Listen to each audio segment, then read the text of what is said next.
Pues vamos a pasar, si es que nos aguantó, nuestra siguiente invitada, que es Génova Peralta, que es abogada penalista, integrante de la Misión Internacional de Observación de los Derechos Humanos en Perú. Esta es una comisión internacional que estuvo precisamente haciendo varios recorridos en el Perú a propósito de la crisis humanitaria que hay en estos momentos, que sigue existiendo y de lo que se habla poco ya en los medios de comunicación. Y el día de hoy se está presentando el informe de la Misión Internacional de Observación de los Derechos Humanos en Perú. Este informe que se presenta en San Francisco, California, un informe pues importante porque pues está haciendo un recuento de lo que ha estado sucediendo en Perú. Un informe, es el informe preliminar y que además pues fue trabajado eh, por pues varias organizaciones, una iniciativa de juristas y defensores de diferentes países en representación de las organizaciones convocantes: Tribunal Internacional de Conciencia de los Pueblos en Movimiento, National Lawyers, Global Exchange, Grupo de Trabajo Fronteras, Regionalización y Globalización de CLACSO, Centro de Estudios Sociojurídicos Latinoamericanos, CESJUL, International Association of Democracy Lawyers, International Association of People Lawyers, Asociación Americana de Juristas, en fin, todo un grupo de juristas que se concentró en hacer una verificación in situ en el Perú.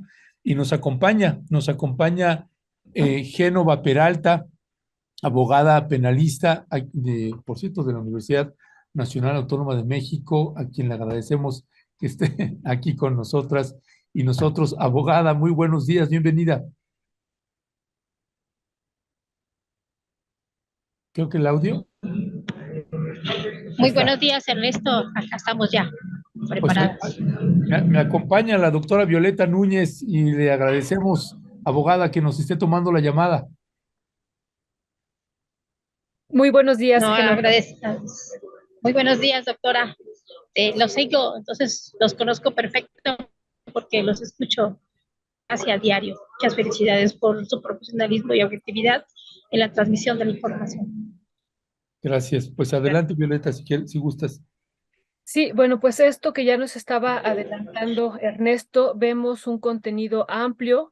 Si usted nos puede relatar o resumir en qué consiste este contenido, pero bueno, yo quisiera hacerle alguna pregunta, énfasis en algo que a mí me ha llamado la atención del contenido de esto que ustedes están presentando, en torno, incluso tejerlo con el planteamiento que había hecho el presidente, pues que fue electo por la mayoría de los peruanos, Pedro Castillo, sobre que en el fondo también de esta situación que se vive en el Perú, pues es la riqueza minera. Y ustedes aquí tienen una información que nos parece ya en el contexto que dan y muy, muy relevante, ¿no? De que es el territorio entero de este país está siendo asediado por los intereses del capital transnacional, así es, lo estoy citando, pues es el primer productor de oro, zinc, estaño y plomo a nivel latinoamericano, así como el primer productor de plata y el segundo lugar de cobre a nivel mundial. Entonces, bueno, hay varios intereses que ustedes están aquí describiendo.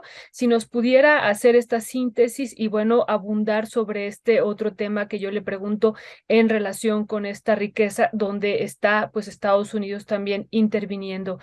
Adelante, Génova, muchas gracias. Te dejo de escuchar, Violeta, te escucho intermitente. Bueno, si nos puede comentar, ¿me escucha ahí, Génova? ¿Sí? Sí, es que, doctora Génova, abogada, la vemos con intermitencias ahí. Nos parece que la señal de su conexión no es buena. ¿Está conectada con Wi-Fi? ¿A un módem con Wi-Fi? De las dos formas, por mis datos y con Wi-Fi, para que no me falle. Ok. Bueno, si quieres retomar la pregunta, Violeta, entonces. Sí, sí, sí le alcancé a escuchar del tema del plomo, de todos los recursos de Perú, Pero ya la última parte no te he escuchado. Sí, nada más, doctora Génova, esta síntesis que nos pudiera hacer sobre el contenido de este importante documento que están presentando y sobre esta segunda parte que le decía que viene incluida también en el informe sobre esta gran riqueza minera, que también sería uno de los elementos que desde un principio Pedro Castillo lo observó una vez que fue detenido en el Perú.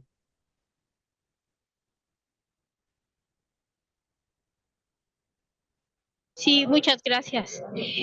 Sí, definitivamente, detrás de lo que le ha sucedido al presidente Castillo, claro que tiene que ver con el tema del extractivismo de los enormes recursos naturales, minerales, el agua, toda la riqueza del Perú. Analistas serios de materia internacional de derecho público hemos analizado cómo detrás de eso que hemos visto que ha sucedido al presidente están los intereses oligárquicos de las grandes transnacionales que desde el día que él ha tomado protesta como presidente ya le estaban generando golpes de Estado. No le permitían gobernar prácticamente, todas las iniciativas que presentaba ante el Congreso no pasaban porque tienen una buena parte de la oligarquía representada en los congresistas. Y justamente en ese contexto es que él, de alguna manera recogiendo la demanda de toda la ciudadanía peruana, que pedía que el Congreso se fuera, es que él hace este pronunciamiento televisivo de que iba justamente a pedir que todos los congresistas se retiraran por esta situación que no estaban representando los intereses de las peruanas y los peruanos, sino de las grandes empresas y además de que tenían serios casos de corrupción, varios de sus integrantes, y en ese momento tenían un 15% de aprobación, hoy tienen un 6 o 7%. Y en las encuestas más recientes que ha habido en Perú acerca de cómo ha gobernado Dina Boluarte, de alguna manera sí le podemos llamar gobernanza, es que tienen más del 75% de los peruanos han votado porque se vaya. Entonces, sí, efectivamente, todo eso ha jugado. Ustedes, si han seguido las noticias, todo el proceso, visto desde la materia penal, tanto nacional como la internacional, han violentado todo el debido proceso de su presidente, lo han vacado de manera ilegal, la detención sucedió siendo presidente, y ha sido una serie de situaciones muy graves que nos han permitido ver que en Perú hoy no existe Estado de Derecho. Existe en la parte formal, pero en la vida real, por lo menos para el presidente Castillo y para varios de los congresistas que lo han seguido, ha sido una persecución política. Y no se diga para las personas que se han manifestado, que hoy en lugar de estarlos teniendo como víctimas de graves violaciones a los derechos humanos, los están siguiendo o persiguiendo como terroristas. Muchas personas de estas que han sido heridas gravemente, que tienen heridas serias, en lugar de atenderlos como tal, están girándoles órdenes de presión en contra de ellos o yendo por ellos a sus casas fuera de una situación de flagrancia, lo cual es totalmente indebido, contrario al debido proceso, derecho penal nacional, el internacional, derechos humanos y todo. Es muy grave lo que está ocurriendo. Ya, gracias, De hecho, gracias. en estos momentos el abogado principal de presidente Castillo nos está escuchando, se ha conectado por el interés que tiene de que también se conozca lo que hemos realizado aquí en México. Muchas gracias, abogada Génova. Dígame una cosa, también para la audiencia, ¿en qué consistieron estas visitas que hicieron? ¿En qué partes estuvieron? ¿Con quiénes se reunieron? Para que también la gente tenga un poco más de idea de qué va este informe que están presentando. Claro, con mucho gusto, Ernesto. Definitivamente, para poder realizar toda la observación que hemos hecho de derechos humanos, que fueron del 7 al 15, al 15 de marzo, tuvimos muchísimos aliados, tanto en el ámbito nacional, en el terreno de Perú, como en el ámbito internacional. Y en el caso de Perú, lo tuvimos a través de diversas organizaciones como el Instituto Natura, a través de una de las excongresistas, que hoy actualmente es su directora, es la doctora Marilena Foronda Faro, la Red Muki con Jaime Borda, la Coordinadora Nacional de Derechos Humanos con Jaime Hugo, Amnistía Internacional, la Casa Mateo Ricci, el Centro Loyola, el Frente de la Defensa de Reque, Derechos Humanos Sin Fronteras, el Movimiento Unidad Popular, el propio doctor Wilfrido Robles, abogado del presidente Castillo, los doctores César Quispe, Wilmer Quiroz, Armando Jalire, abogados en Puno, que es la zona donde se ha dado el mayor número de casos de violencia, la violencia más extrema. Estos abogados se unieron a nosotros en la misión. El padre Lucho Zambrano, muchísimas organizaciones religiosas, políticas, sociales, que justamente han tenido a bien acompañarnos en todo este proceso para poder documentar en los casos y acercarnos a las víctimas, en donde gracias a ellos en sus espacios pudimos tener un acercamiento directo con más de 51 víctimas de la violencia extrema generada por las Fuerzas Armadas y la Policía Nacional Peruana. Ellos fueron nuestros aliados allá. Muchas gracias, doctora Génova. Una situación, si nos puede resumir, hay 8 recomendaciones preliminares que nos parecen muy importantes, que están sintetizadas en 13 puntos. Si nos puede recitar algunas que usted crea que son de gran importancia, vemos que todas son muy importantes, pero si nos pudiera hacer alguna síntesis o rescatar algunas de ellas. Claro, con mucho gusto. Me voy a auxiliar de mi documento porque de pronto me pudiera faltar alguna, pero sí, definitivamente en este momento son 8 preliminares, bueno, son recomendaciones preliminares, pero ahorita las hemos estado trabajando encaminadas hacia el informe final, que hemos estado trabajando muy arduamente porque estamos integrando obviamente toda la parte jurídica, los tratados, las convenciones y demás, así como otros informes y toda la documentación, los videos, todo lo que hemos recabado. Entonces ha sido un trabajo muy arduo, pero claro que sí, con mucho gusto, Violeta. Y definitivamente una de las principales tiene que ver con la identificación de los perpetradores. Tuvimos una entrevista con el fiscal que está llevando justamente estos temas en materia de derechos humanos en Juliaca, y de los 12 temas que él ya tiene de investigación, de entrevistas y de una serie de documentación, hasta ese día que lo entrevistamos fue que nos dijo que ya empezaron a entrevistar a policías. Sin embargo, en ese momento estaban los abogados de las víctimas y habían dicho que no, que eso no era así. Entonces, nos quedamos con esa situación de incertidumbre si existía eso o no. Y la realidad es que sí, lo más importante tiene que ver con que esas investigaciones sí logren la identificación muy puntual de una persona particular que cometió esos crímenes de lesa humanidad. Eso no ha sucedido, las investigaciones han sido desasiadas, han sido muy parciales, han sido a destiempo, no han citado a los abogados, y eso tiene que ser, y eso es fundamental. Al momento de que tú desahogas una prueba, tienen que estar presentes los abogados justamente para garantizar el debido proceso, y que a las personas que se han manifestado las han tratado como delincuentes, como terroristas.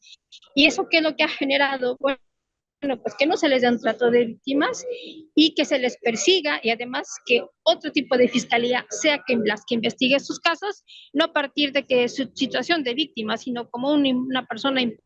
Entonces cambia totalmente el contexto, y eso ha generado que muchas de las víctimas no acudan a denunciar. Eso es gravísimo, porque tenemos testimonios de que hay personas heridas que no han ido ni al hospital ni han ido a la fiscalía para evitar que los procesen o que los detengan en ese momento. Es gravísimo. Otro de los aspectos que estamos pidiendo ahí, señalando, es el componente racista. Las grandes persecuciones y las afectaciones se dieron sobre todo en esta zona rural, campesina, indígena, sobre todo en la zona sur, porque eso sí que existe, la violencia más extrema. Y si ustedes escucharon, estuvieron siguiendo las noticias, cuando les preguntaron que por qué estaban atacando de esa forma a las manifestantes pacíficos que estaban ejerciendo su derecho a la protesta social, lo que dijeron las autoridades es que no tenían cómo contenerlos, entonces decidieron balearlos. Eso es gravísimo. En ningún lugar del mundo, ni siquiera en el propio Perú, se autoriza ese tipo de forma de contención. Eso de uso de la fuerza extrema no aplica en este caso porque era una manifestación pacífica. Entonces, eso está fuera de lugar. Entonces, identificamos esta situación no solamente los manifestantes, sino el propio presidente Castillo, ¿no? Que también él es, es un originario de las rondas campesinas, y sí que la gente de Lima identifica a una persona no como uno de los suyos, sino como uno de los otros campesinos que llegó por una situación que ellos nunca estuvieron de acuerdo. Otra situación, el tema de la violencia de género, ataques sexuales, sobre todo si se dieron cuenta en el caso muy sonado que se dio en la Universidad San Marcos, donde a varias chicas al momento de la atención las manosearon, las torturaron, las dejaron en una postura que atenta contra la dignidad humana y una serie de situaciones. Otro aspecto es el tema de la salud mental de las personas, en donde hoy y en ese momento identificamos el grave dolor emocional que sentían, ¿no? Por la pérdida de su familia, pero además también por el hecho de que no han tenido justicia y que piensan que puede ser que no tengan justicia. Y entonces ellos nos pedían mucho que desde el México, desde todos nuestros países de la misión, siguiéramos hablando de ese tema para que hubiera justicia y sobre todo para que se respetara su voto, porque dice aquí lo que nos han hecho es que no han respetado nuestro voto, han quitado a uno de los nuestros y entonces por eso ellos siguen movilizados y ellos han dicho que no van a parar, a diferencia de las narrativas que escuchas en medios allá en Perú, en donde dicen que ya todos hemos tranquilizado, no, al contrario, ellos siguen movilizados y lo van a seguir haciendo porque justamente están buscando el respeto a su derecho de su voto y a sus recursos, que los han cuidado de toda la vida. Por otro lado, también el tema de la garantía de los derechos de las víctimas. Eso es un tema crucial porque los abogados que hoy tienen son prácticamente abogados que se han solidarizado, que prácticamente no reciben propiamente un pago para la defensa. Y bueno, ellos se han sumado a esa defensa, pero en realidad no existe como tal. En este caso, la Defensoría del Pueblo ha hecho un papel medianamente, pues ni bueno ni malo. Es muy parcial, así lo identifican las víctimas, entonces no se acercan a este tipo de instituciones aun cuando existan. Entonces, bueno, en ese tema es vital el tema de la asesoría jurídica para que todas las carpetas de investigación avance y el debido proceso también suceda y se verifique que en la vida de los hechos exista. Por otro lado, en el caso de también que en la recopilación de los indicios muchos fueron a destiempo la recopilación, las investigaciones no se han hecho de manera puntual, no han sido exhaustivas, las inspecciones de la misma forma, tenemos testimonios en donde las propias víctimas recogieron los casquillos con que los han disparado. Entonces eso es gravísimo porque se rompe una cadena de custodia y entonces tú ya no puedes procesar ese indicio como parte de la investigación porque pues ya no fue obtenido de manera lícita.